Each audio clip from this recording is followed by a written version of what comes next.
사도신경하심으로 우리의 신앙을 고백하겠습니다. 나는 전능하신 아버지 하나님 천지의 창조주를 믿습니다. 나는 그의 유일하신 아들 우리 주 예수 그리스도를 믿습니다. 그는 성령으로 잉태되어 동정녀 마리아에서 나시고 본디오 빌라도에게 고난을 받아 십자가에 못 박혀 죽으시고 장사된 지 사흘 만에 죽은 자 가운데서 다시 살아나셨으며 하늘로 오시어 전능하신 아버지 하나님 우편에 앉아 계시다가 거기로부터 살아있는 자와 죽은 자를 심판하러 오십니다.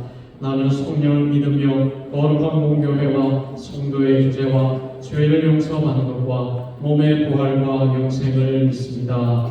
아멘. 찬송가 321장 찬송입니다.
다자리에 앉으시고 교동문 46번을 교독하겠습니다.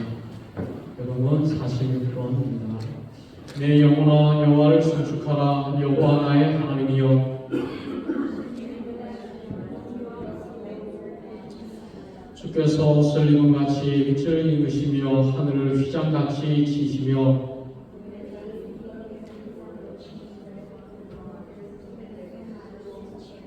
바람 날개로 다니시며 바람을 자기 사신으로 삼으시고 불꽃으로 자기 사역자를 삼으시며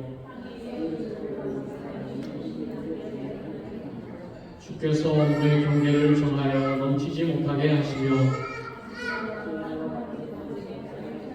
여호와께서 샘을 골짜기에서 솟아나게 하시고 산 사이에 흐르게 하사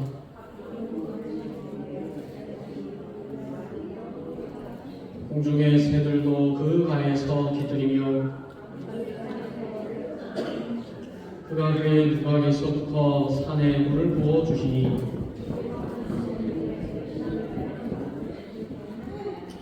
아멘. 이 시간 김무랑 집사님 나오셔서 우리를 대표해서 기도 인도해 주시겠습니다.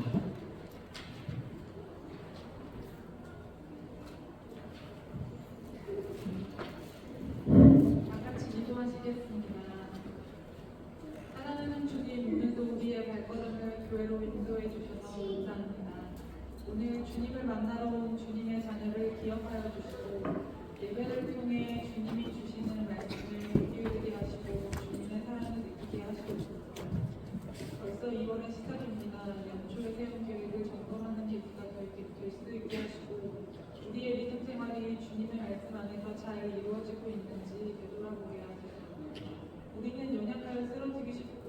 하기를 간구합니다. 그때 또 주님 우리를 붙들어 주셔서 주님이 미리 앞서 계획하신 것들을 이루하여 얻게 하시고 부족한 것들은 주님이 채워주실 것을 믿으며 우리가 준비된 자 되게 하여 주시옵소서. 주님께서 주신 말씀을 읽고 그 말씀을 깊이 생각하며 살게 하시고 우리가 주님의 말씀에 순종할 때 우리를 통해 이루실 주님의 역사하심을 믿습니다. 언제나 우리의 뜻이 먼저가 아니라 하나님의 뜻대로 살게 하시고 예수님께서 하나님께 기도하셨던 것처럼 매 순간 기도하게 하시고 하나님의 뜻을 분구하게 하고 우리 교회가 어린이 주일학교와 청소년 성경 모임을 하게 해주심에 감사드립니다. 주님의 말씀을 들으려 온 주님의 아이들을 기억하여 주시고 아이들의 마음속에 믿음 주셔서 주님의 사랑을 알아가게 하여 주시옵소서. 우리 교회가 문화센터 개방 준비를 하고 있습니다. 주님을 위해 일하시고 있는 주님의 자녀를 기억하여 주시고 기도를 준비하게 하시고 부족한 부분을 주님께서 채워주실 것을 믿습니다. 주님을 위해 일하고 계시는 문화센터 사모님, 지휘자님, 찬양팀 그리고 뒤에서 일하고 계시는 모든 사모님들의 건강을 주님 책임져 주시고 주님의 능력 안에서 모든 것을 행할 수 있음을 믿습니다. 모든 성도님 속에 계신 가족분들의 건강을 지켜주세요. 각자의 마음속에 있는 고민과 소망이 있습니다. 주님께서 다 아시니 주님 찾아와 주셔서 해결해 주시고 작은 것도 지키려 주시는 주님께 모든 것을 내려놓게 하시고 아무것도 두려워하지 말라는 주님의 음성을 들으며 주님을 믿고 의지하게 해주세요. 언제나 주님을 더 알고 싶게 하시고 그 열망 꺼지지 않게 해주세요. 예수님 이름으로 기도드렸습니다. 아멘.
목소리로 봉독하겠습니다. 본문에서 15장 57절에서 58절 같이 봉독하겠습니다. 우리 주 예수 그리스도로 말미암아 우리에게 승리를 주시는 하나님께 감사하오니 그러므로 내 사랑하는 형제들아 견실하며 흔들리지 말고 항상 주의 일에도 힘쓰는 자들이 되라. 이는 너희 수고가 주 안에서 헛되지 않은 줄 알미라. 우리 다시 한번 봉독하겠습니다. 시작. 우리 주 예수 그리스도로 말미암아 우리에게 승리를 주시는 하나님께 감사하오니 그러므로 내 사랑하는 형제들아 견실하며 흔들리지 말고 항상 주의 일에도 힘쓰는 자들이 되라. 이는 너희 수고가 주 안에서 헛되지 않은 줄 알미라. 아멘. 이 시간 찬양대의 찬양 듣겠습니다.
저들의 예배를 받으시기 위해서 저희들 불러주시고 또 이 한 시간 저희들에게 말씀하여 주셔서 또 하나님의 뜻대로 살아가게 하시는 하나님 감사합니다.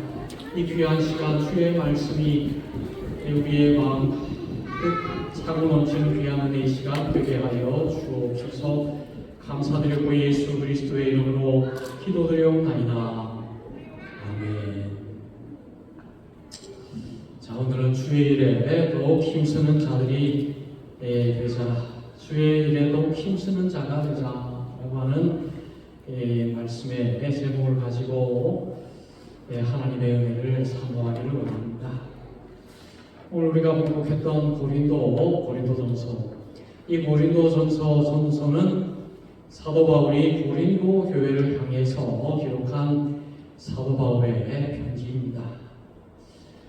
지금은 이 고린도라고 하는 도시가 아주 작은 소도시가 됐어요. 지금은 한 3만 명 정도밖에 되지 않는 그런 작은 도시라고 합니다. 그런데 사도 바울이 있었던 그 당시에는 2000년 전에는 인구가 60만 명에 이르는 대도시였다는 거예요. 항구도시였고 관광도시였고 또 소상공업이 번창했던 그런 시대였습니다. 이제 이 사도 바울이 고린도라고 하는 지방에 가서 1년 반 정도를 머물면서 하나님의 말씀을 전하고 교회를 세웠습니다. 교회를 세워가지고 이 사도 바울이 개척한 교회 가운데 가장 큰 교회가 되었다고 해요. 그래서 사도 바울이 고린도 교회를 향한 기대감이 굉장히 컸겠죠. 그 지역의 큰 도시에 가장 큰 교회가 됐으니까 이 교회를 통해서 하나님이 이루실 주님의 일이 뭔가 그런 기대감을 가지고 있었을 것입니다. 그런데 이 고린도전서를 보면 고린도 교회가 큰 교회지만은 여러 가지 어려운 문제가 참 많이 있었다라는 사실을 우리가 알 수가 있었습니다. 고린도전서 1장 12절 13절 말씀에 보면은 고린도 교회에 여러 파가 있었다고 했어요. 바울파가 있었고 아볼로파가 있었고 게바 즉 베드로파가 있었고 또 그리스도파가 있었다. 아마도 바울에게 세례받은 성도들은 바울파가 되었을 것이고 아볼로에게 세례받으신 성도들은 아볼로파가 되었을 거고 또 베드로에게 세례받은 사람은 베드로파, 또 예수 그리스도께서 살아계셨을 때에 예수 그리스도께서 세례받은 자들은 그리스도파. 그래서 이 고린도 교회에 많은 파가 있었다 그랬습니다. 그러니까 고린도전서 1장 13절 말씀 보면 그리스도께서 어찌 아니었느냐, 바울이 너희를 위하여 십자가에 못 박혔으며 바울의 이름으로 너희가 세례를 받았느냐. 그러니까 스스로의 이름을 가지고 있는 바울파도 바울은 원하지 않았습니다. 우리가 그리스도 안에서 구원받았지 우리가 왜 다른 사람의 이름으로 다녀줘야 되느냐. 뭐 이런 여러 가지 파로 인한 문제가 있었고 이 교회가 그로 말미암아 하나가 되지 못하는 거예요. 또 성도 간의 계층 간의 문제가 있었습니다. 이 고린도 교회는 지도층이 소수를 이루었고 다수의 지배층으로 이루어져 있는 그런 일반적인 로마 도시였습니다. 그러다 보니까 고린도 교회로 이렇게 등록해 오는 분들을 보니까 소수의 지도층도 전도받아서 오기도 하고 다수의 보잘것없는 지배층 사람들이 교회로 와서 교회 안에서 계층의 문제가 일어나게 되는 거예요. 그런데 사도 바울은 아마도 이름도 없고 빛도 없고 별 볼 일 없는 그런 피지배층의 입장에 서서 그들을 위로하고 세워주는 모습들을 보여주고 있습니다.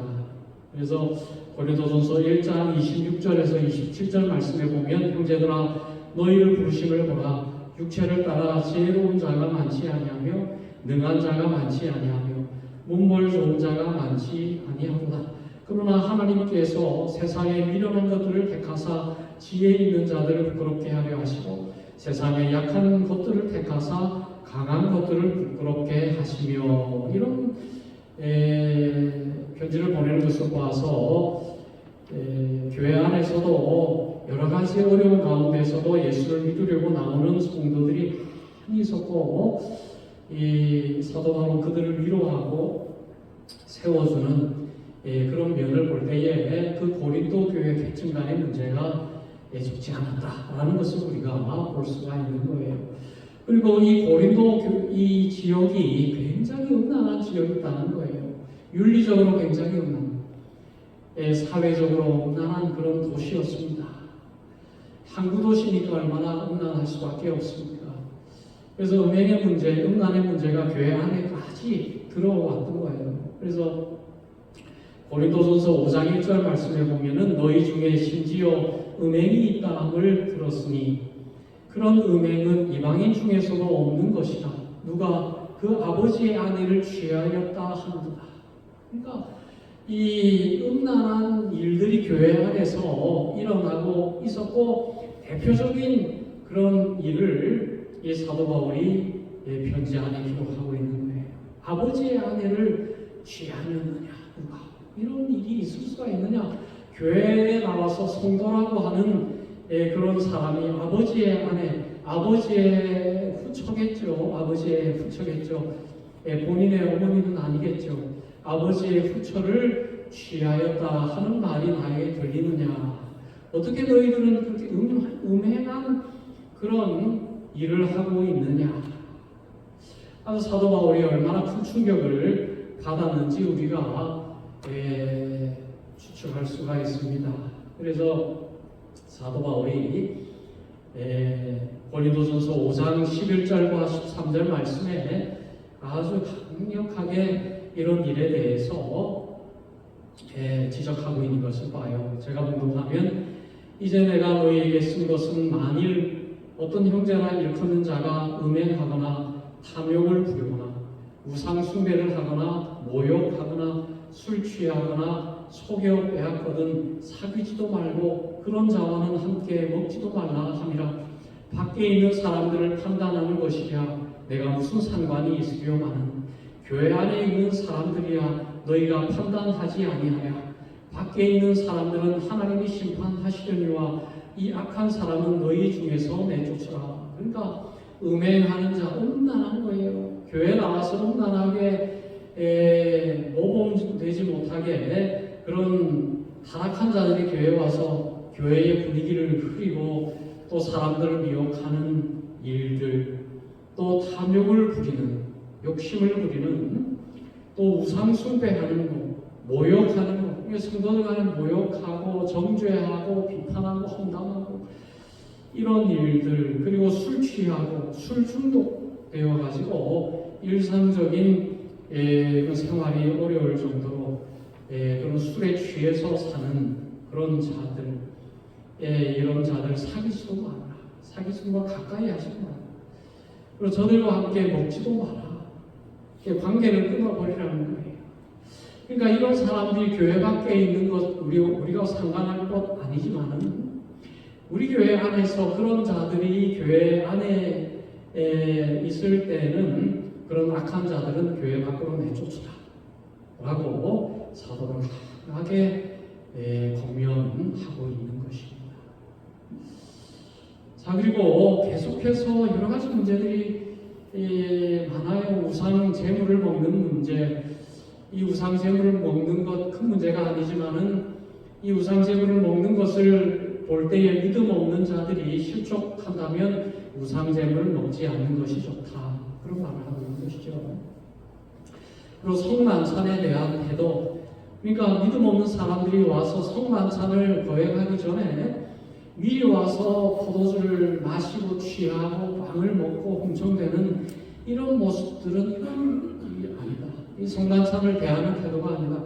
이 성만찬은 예수님께서 우리를 위해서 십자가에서 죽으신 그 죽으심을 기념하는 주님의 살과 피를 기념하는 그런 귀한 예식인데 그것을 합당하지 않게 먹고 마시는 것은 죄를 짓는 것이다. 주의 몸과 피에 대해서 죄를 짓는 것이다. 이렇게 권면하고 있는 것이죠. 이어서 고린도전서 13장 말씀에 사랑 없는 어떤 은사도 의미 없는 것이다. 사랑 없는 은사의 무가치성에 대해서 말하는 것이죠. 어떤 사람이 방언을 한다 할지라도, 어떤 사람들이 천사의 말을 할지라도 그 마음 속에 사랑이 없으면 어떻습니까? 소리나는 구리와 울리는 꽹과의 겁니다. 예언하는 능력이 있어서 모든 비밀과 지식과 산을 옮길 만한 믿음이 있다 할지라도 사랑이 없으면 아무것도 아니다. 내가 병을 고치고 귀신을 쫓아내고 내가 하나님의 일을 한다 할지라도 나는 너를 알지 못한다. 우리 예수님께서 마지막 때에 그렇게 말씀하시잖아요. 왜 나는 너를 알지 못한다 라고 했을까? 주를 위해서 병도 고치고 귀신도 쫓아내고 방언도 하고 예언도 했는데 왜 예수님께서는 나는 너를 알지 못한다 했을까? 왜 그랬을까요? 마음속에 사랑이 없기 때문이죠. 그러니까 고린도 교회 성도들이 사랑 없이 섬기고 사랑 없이 은사를 행하고 사랑 없이 봉사, 사랑 없이 믿음 생활하는 이 모든 것들은 다시 되돌아봐야 되겠다라고 하는 그런 말씀을 나누고 있는 것이죠. 그러니까 대표적으로 고린도 교회가 가지고 있었던 문제에 대해서 사도 바울이 얼마나 가슴 아파했는지 몰라요. 교회가 참 개척되어서 잘 되기를 바랐는데 그가 떠나서 들려오는 소식을 들어보니까 얼마나 허무맹랑한 일들이 교회 안에서 벌어지고 있는 그런 일들을 보고 결국에는 고린도 후서를 통해서 눈물로 사도 바울이 권면하고 있는 것을 보는 것입니다. 심지어 사도 바울이 찾아갔지만은 사도 바울을 받지 않는 이 고린도 교회의 모습을 보면서 크나큰 충격을 받았습니다. 얼마나 큰 충격을 받았는지. 그래서 고린도후서 11장 1절에서 6절 이렇게 보면은 원하건대 너희는 나의 좀 어리석은 것을 용납하라. 청하건대 나를 용납하라. 그러니까 사도 바울을 용납하지는 않는 거예요. 얼마나 완악해졌는지 몰라요.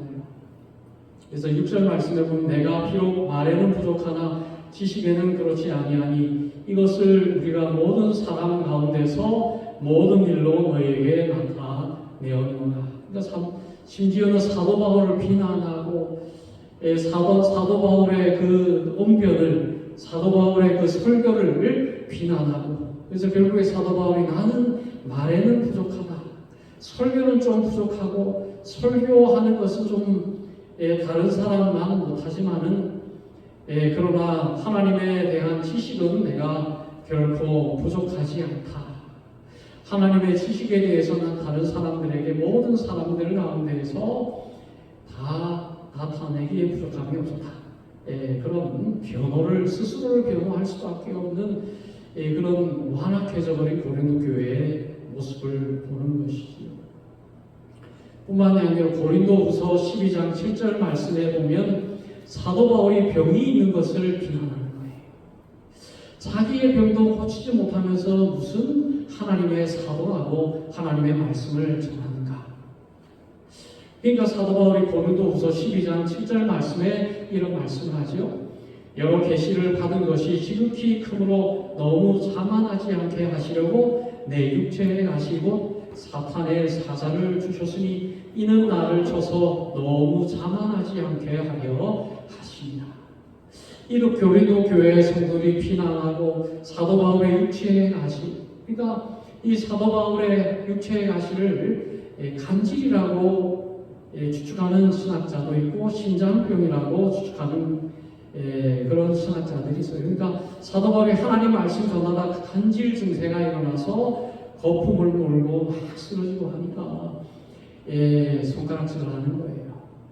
무슨 저렇게 자기 병도 못 고치면서 간질로 저렇게 거품을 물고 하나님 말씀 전하다가 쓰러지는데 은혜가 안 됩니다.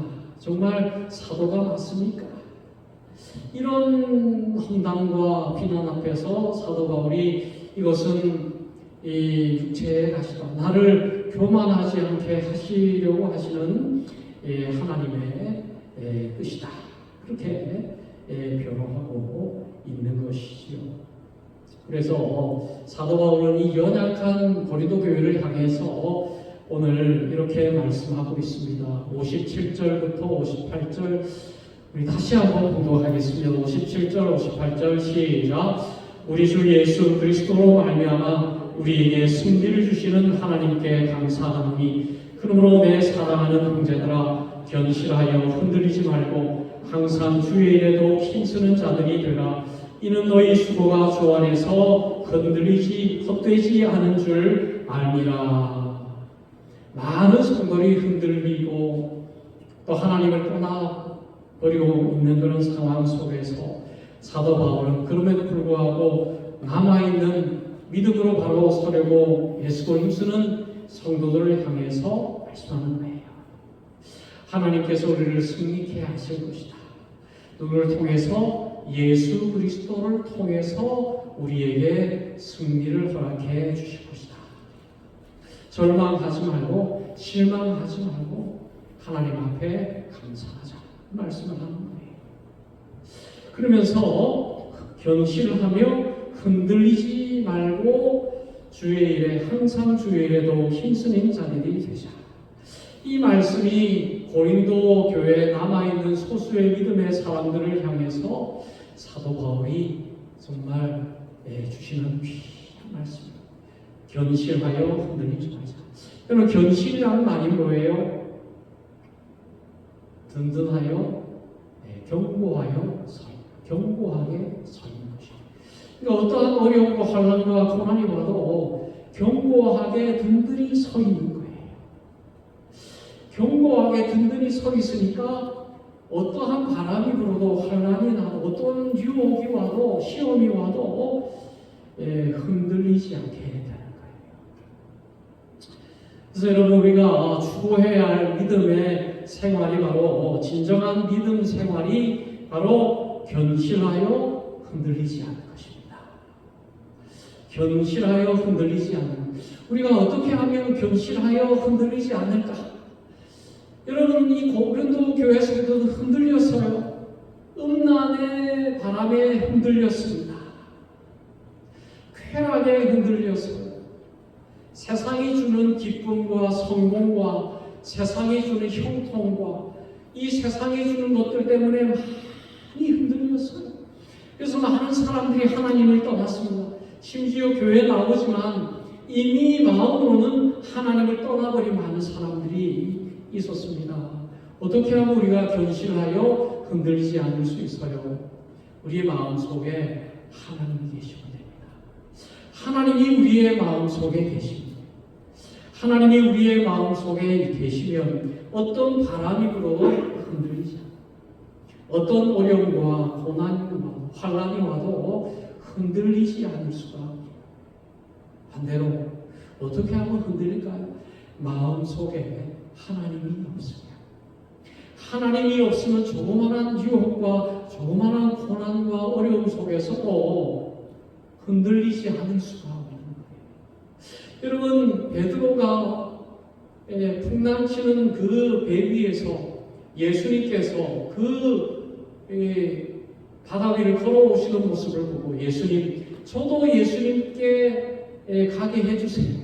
저도 바다 위를 걷게 해주세요. 라고 해서는 예수님, 그래 내가 허락하노라, 나에게 걸어라. 바다를 걸어라 라고 예수님께서 말씀하셨을 때에 이 베드로가 물 위를 걷기 시작했습니다. 물 위를 걸어가다가 파도가 치는 것을 볼 때에 이 파도 때문에 예수님께서 보이지 않게 되자 그 파도 속으로 빠져들어갔다. 왜 베드로가 그 풍랑 속에서 흔들리고 바닷속으로 빠져들게 되었습니까? 예수님이 없었기 때문이에요. 예수님이 보이지 않았기 때문이에요. 예수님이 보이지 않지만은, 파도 때문에 예수님이 보이지 않지만 그 그럼에도 불구하고 빠져들지 않을 수 있어요. 그 마음속에 예수님이 계셨더라고요. 그런데 사도 바울의 마음속에는 그의 눈에도 예수님이 보이지 않을 뿐더러 그 마음속에도 예수님이 계시지 않았습니다. 그러니까 흔들려서 결국에 물속에 빠져들 수밖에 없는 거예요. 그래서 시편 1편 3절 4절 말씀에 보면 그는 시냇가에 심은 나무가 철을 따라 열매를 맺으며 그 잎사귀가 마르지 아니함 같으니 그가 하는 모든 일이 다 형통하리로다. 악인들은 그렇지 않으며 오직 바람에 나는 겨와 같다. 복 있는 사람은 시냇가에 심기운 나무처럼 철을 따라 열매를 맺으며 잎사귀가 나죠. 마음속에 복이 있는 사람, 마음속에 하나님이 있는 사람은 흔들리지 않아요. 뿌리를 깊이 내려서 어떤 가뭄에도 흔들리지 않습니다. 철을 따라 열매를 맺고 잎사귀가 마르지 않습니다. 모든 일이 형통하리로다. 그러나 악인은 무엇입니까? 복이 없는 사람.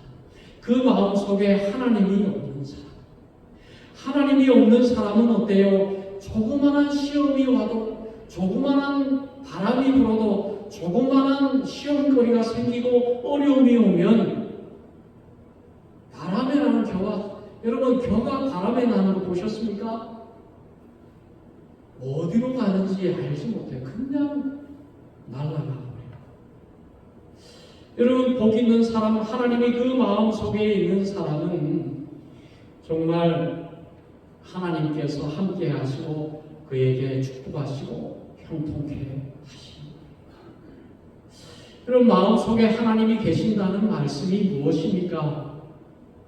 시편 1편 2절 말씀, 오직 여호와의 율법을 지키며 그의 율법을 주야로 묵상하는 자이다. 그 마음속에 하나님의 율법, 하나님의 말씀이 있고 그 말씀을 가장 가치 있게 여기고 가장 의미 있게 여기고 그 말씀을 가장 즐거워하여 주야로 낮과 밤으로 묵상하는 사람이다. 말씀을 즐거워하는 거예요. 억지로 말씀을 보는 것이 아니라 말씀을 보는 시간이 가장 즐거워요. 가장 귀해요. 가장 가치 있는 일이에요. 말씀을 보는 것이 마치 꿀을 먹는 것처럼 달고 너무너무 즐겁고 귀해요. 여러분 하나님의 말씀을 즐거워한다는 것은 무슨 말씀입니까? 하나님께서 나에게 주신 이 말씀을 나에게 주시는 것은 이 말씀대로 살아가기를 원하신다는 것을, 그러니까 하나님의 말씀을 즐거워한다는 것은 하나님의 말씀대로 사는 것을 즐거워한다는 거예요. 날마다 나에게 주신 말씀을 내가 지킬 말씀으로 알고 그 말씀대로 살아가기를 즐거워한다는 거예요. 여러분 구약에 보면 정한 짐승과 부정한 짐승이 있어요. 대표적으로 돼지는 부정한 짐승이에요. 돼지가 부정한 이유가 무엇입니까? 되새김질을 하지 않아요. 돼지는 되새김질을 하지 않아요. 그냥 먹으면 그냥 다 소화로 나오는 것입니다. 그런데 소는 정한 짐승이죠. 소가 정한 이유가 무엇입니까? 되새김질을 합니다. 여러분 소에는 위가 4개가 있습니다. 그러니까 한 번 먹으면은 4번을 되새김질을 하는 거예요. 다시 내서 되새김질.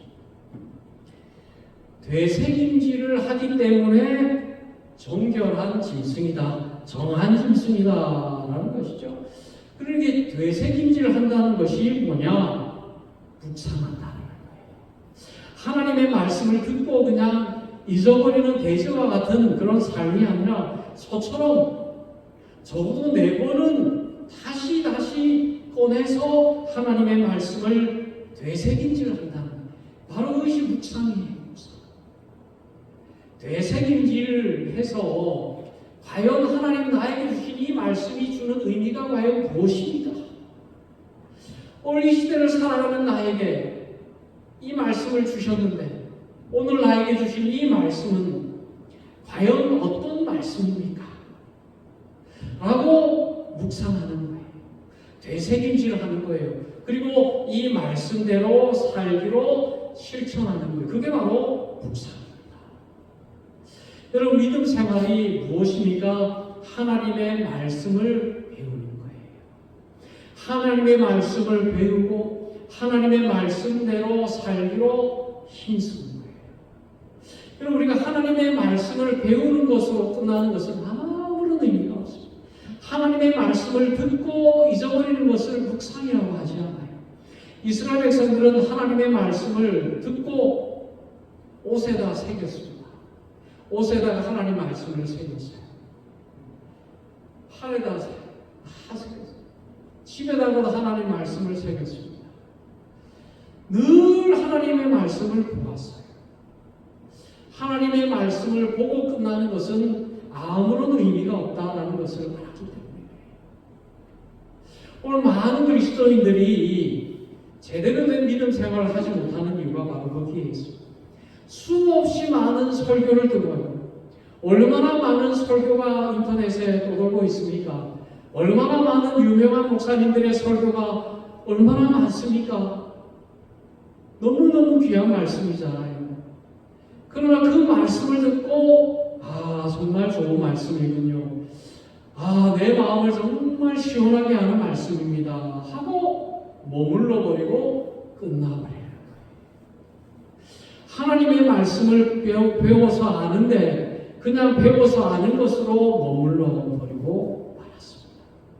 그의 인생 가운데 그 말씀이 되새김질돼서 실천으로 나아가지를 못하는 많은 그리스도인들이 하나님의 말씀은 들었는데 실천으로 나아가지를 못하니까 하나님의 말씀이 한번 마음속에 남아있지 않아요. 그러니까 예수를 믿고 교회는 다니지만 마음속에 하나님의 말씀이 없으니까 어려움이 오니까 흔들리고 넘어지는 그런 삶을 살아갈 수밖에 없다는 거예요. 여러분, 오늘 수많은 그리스도인들이 믿음의 삶을 포기하고 살아가고 있습니다. 믿음의 사람들이 믿음을 잃어버리고 살아가고 있습니다. 말라기에 보면 하나님을 떠나버린 이스라엘 백성들이지만 하나님을 떠나버린 그 이스라엘 백성들의 자화상이 이렇게 묘사되고 있어요. 말라기 3장 14절에서 15절 말씀에 보면 이는 너희가 말하기를 하나님을 섬기는 것이 헛되니 만군의 여호와 앞에서 그 명령을 지키며 슬프게 행하는 것이 무엇이 유익하리요. 지금 우리는 교만한 자가 복되다 하며 악을 행하는 자가 번성하며 하나님을 시험하는 자가 화를 면한다 하노라 하니라. 여러분, 이 말라기 말씀은 이스라엘 백성들에게 주신 하나님의 말씀이에요. 그 당시 이스라엘 백성들이 이런 생각으로 믿음 생활했다는 거예요. 어떤 생각이에요? 하나님을 섬기는 것이 헛되다. 하나님을 믿는 것이 무슨 의미가 있느냐? 하나님을 믿는 믿음의 삶이 무슨 의미가 있느냐? 교회 나간다고 나에게 무슨 유익함이 있느냐? 교회 나간다고 나에게 무슨 돈이 나에게 나오느냐? 교회 나간다고 나에게 세상에서 무슨 출세가 있겠느냐? 교회 나간다고 나에게 무슨 성공이 있겠느냐? 하나님을 섬기는 것이 나에게 무엇이 유익하겠느냐? 그것이 바로 말라기를 살았던 이스라엘 백성들의 삶이었습니다. 만군의 여호와 앞에서 그 명령을 지키며 슬프게 행하는 것이 무엇이 유익해요? 만군의 여호와 앞에서 그의 명령, 하나님의 말씀을 지키며 헌신하며 충성하며 애쓰며 기도하며 고난받으며 충성하는 그 삶이 무슨 의미가 있겠느냐? 무엇이 나에게 유익한 그런 얘기를 하는 거예요. 그러니까 하나님을 믿는 그 믿음의 모습이 의미가 없는 모습으로 보여진다. 오히려 교만한 자가 복되고 악을 행하는 자가 번성하고 하나님을 시험하는 자가 화를 면한다. 하나님 안 믿는 자가 더 잘되고 복되고 교회 안 나가는 사람들이 더 번성하고 출세하고 잘나고 하나님 믿는 믿음의 삶이 무슨 의미가 있겠느냐. 그러니까 자녀들 너희들은 공부 열심히 해라. 너희들은 믿음은 조금 포기해도 열심히 공부해라. 열심히 공부해서 좋은 대학 가라. 좋은 직장 가져라. 돈 많이 벌어라. 그러면 된다. 믿음 생활은 그냥 기본만 하고 교회만 나가고 세상에서 출세해라.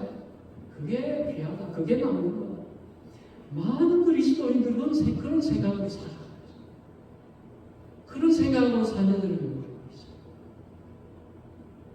지금 많은 그리스도인들의 믿음의 현주소의 여러분이 그렇다는 거예요. 여러분들이 지금 위에서 하는 말씀이 아니에요. 저는 우리 교회 성도님들은 적어도 믿음 위에 바로 서 있다고 저는 믿습니다. 저는 우리 교회 성도는 보면서 얼마나 감사한지 몰라요. 1인 2역, 1인 3역 이렇게 하시는 분들은 찬양팀도 하고 성가대도 하고 이제는 문화센터도 하고 막 이렇게 그래서 이렇게 작은 교회가 이렇게 많은 일을 할 수 있다는 말인가 그런 생각을 하면서 정말 우리 교회가 만만한 교회가 아니구나. 정말 여러분들이 정말 귀한 한 분 한 분들이구나 그런 생각을 해요. 바쁘면 바쁜 중에서도 애를 쓰고 예배 자리에 나와서 주님 앞에 기도하고 또 가능한 분들은 가능한 상황 속에서 헌신하고 애쓰고 이것들이 다 어우러져서 우리 교회가 이제 좋은 교회로 더 좋은 교회를 향해서 나아가는 것입니다. 그래서 저는 우리 교회가 사람들이 많이 모여서 이 자리가 차고 넘치는 교회를 지향하고 그런 교회가 되어야 되겠다 그런 생각은 저는 절대 하지 않습니다. 소수가 모였지만 한 마음 한 뜻으로 서로 격려하고 하나 되고 서로 좋은 교회를 위해서 애쓰고 저는 그 교회가 참 좋은 교회 같아요. 저는 그래서 우리 교회가 그런 면에서 참 좋은 교회의 모습을 가지고 있다라고 생각을 합니다. 그래서 여러분 올 한 해 여러분 힘내세요. 여러분 주의 일에 더 우리가 힘씁시다. 우리가 세상에서도 열심히 우리의 이민 생활에서 살아가기 위해서는 최선을 다해야 됩니다. 세상에서도 우리가 최선을 다할 뿐만이 아니라 오늘 말씀 뭐라고 그랬습니까? 주의 일에 더욱 힘쓰자. 바쁨에도 불구하고 주님의 일을 소홀하지 않고 주의 일을 더 애쓰고 힘쓰자. 그러면 뭐라 그럽니까? 너희 수고가 주 안에서 헛되지 않은 줄 압니다. 바쁠 때에 바쁠수록 더 애쓰고 힘쓰는 것 더 귀합니다. 어려울 때 주님을 더 예배하고 더 섬기는 것 더 귀한 거예요. 그래서 여러분 마태복음 5장 10절 12절 말씀에 이렇게 말씀하잖아요. 너희를 위하여 박해를 받은 자는 복이 있나니 천국이 그들의 것입니다.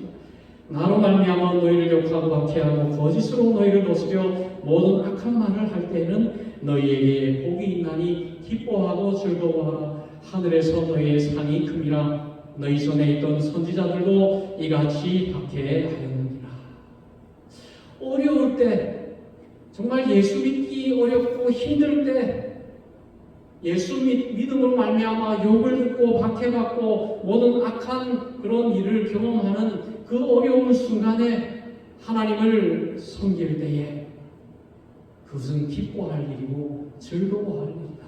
편할 때에 예수 믿는 것, 시간이 있을 때에 예수 믿는 것보다 바쁠 때에, 어려울 때에, 고난받을 때에, 환난 속에서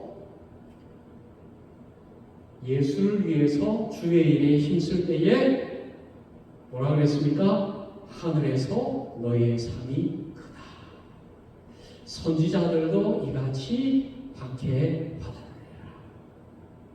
그러니까 여러분, 바쁘면 바쁠수록 여러분들에게 준비해 놓으신 하나님의 상이 더 큰 거예요.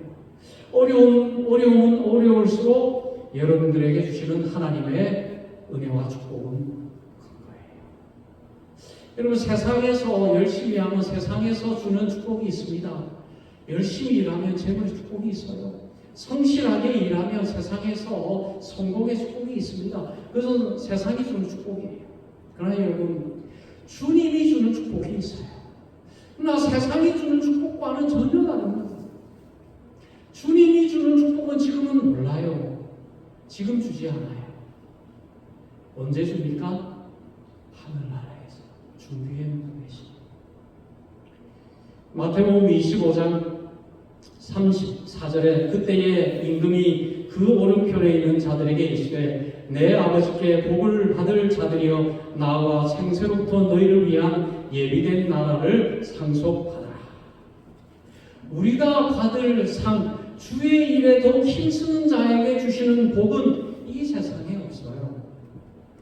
내가 열심히 주의 일을 했더니 돈도 잘 벌고 건강하고 뭐 그런 건 없습니다. 보이지는 않아요. 어떤 축복인지 뭐 예측할 수 없습니다. 내가 이렇게 섬겼는데, 내가 보이지 않는 곳에서 이렇게 했는데 하나님은 이것을 어떻게 귀하게 보실지 알지 못해요. 나도 몰라요. 그러나 하나님의 나라에 가서 보니까 그게 어마어마하게 큰 축복이에요.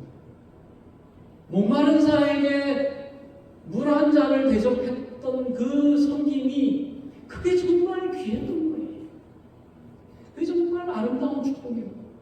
그러니까 여러분, 우리가 주의 일을 할 때에 정말 하나님께서 그거 잊어버리지 않는다.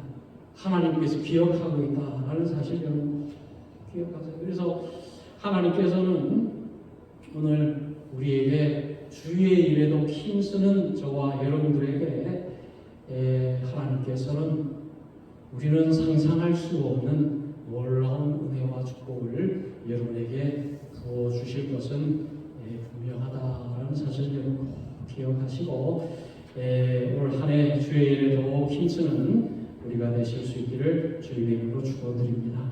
기도하겠습니다. 하나님 아버지, 오늘 우리에게 주신 말씀처럼 어려운 가운데서도 바쁜 와중에서도 우리가 애를 쓰고 또 시간을 내어서 주의 일에도 힘쓸 때에 우리의 모든 수고와 고난이 헛되지 않은 줄 안다라고 하는 말씀처럼 이 말씀이 우리의 삶 가운데 온전히 이루어지는 복된 말씀 되게 하여 주옵소서. 감사드렸고 예수 그리스도의 이름으로 기도드리옵나이다.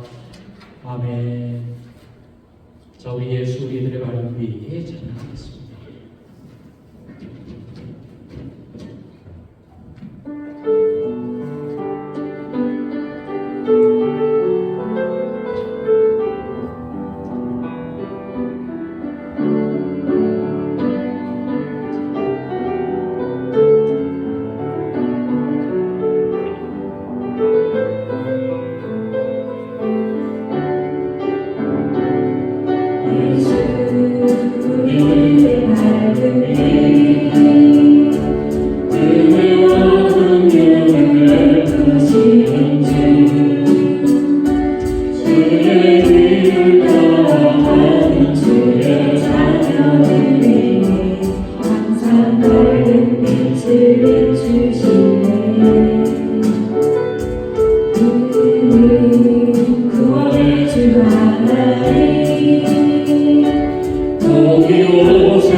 주님의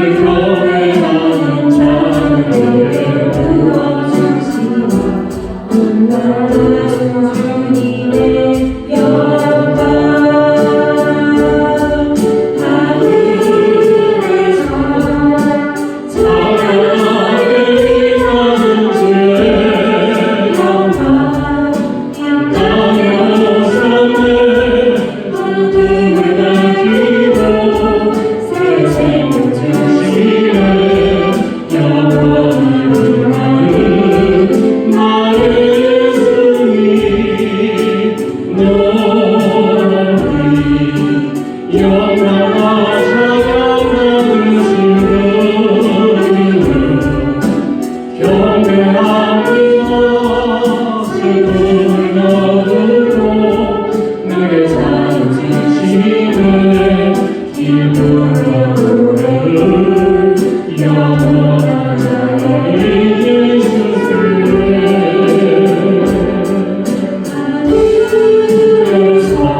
주님 다시 오실 때까지 나는 이 길 가리라.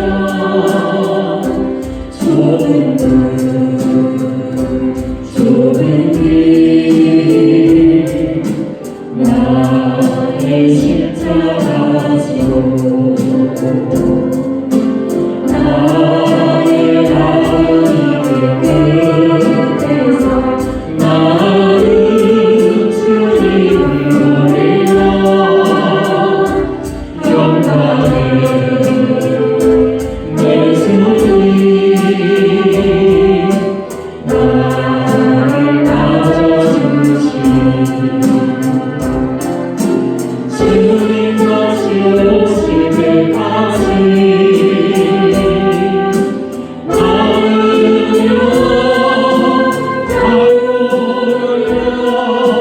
주의 영광으로 담덮을 때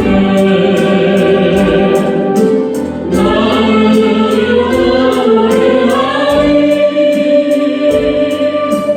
내 사랑하는 주님 오시사 들으시라.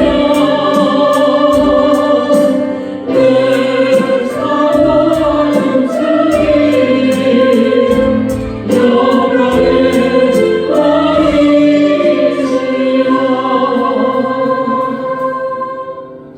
이제는 우리 구주 예수 그리스도의 구원의 은혜와 아버지 하나님의 시극하신 사랑하심과 성령 하나님의 교통하심이 주의 일에도 힘쓰는 자가 되기를 원하는 하나님의 백성들 머리 위에 이제부터 영원토록 항상 함께 하시기를 축원하옵나이다.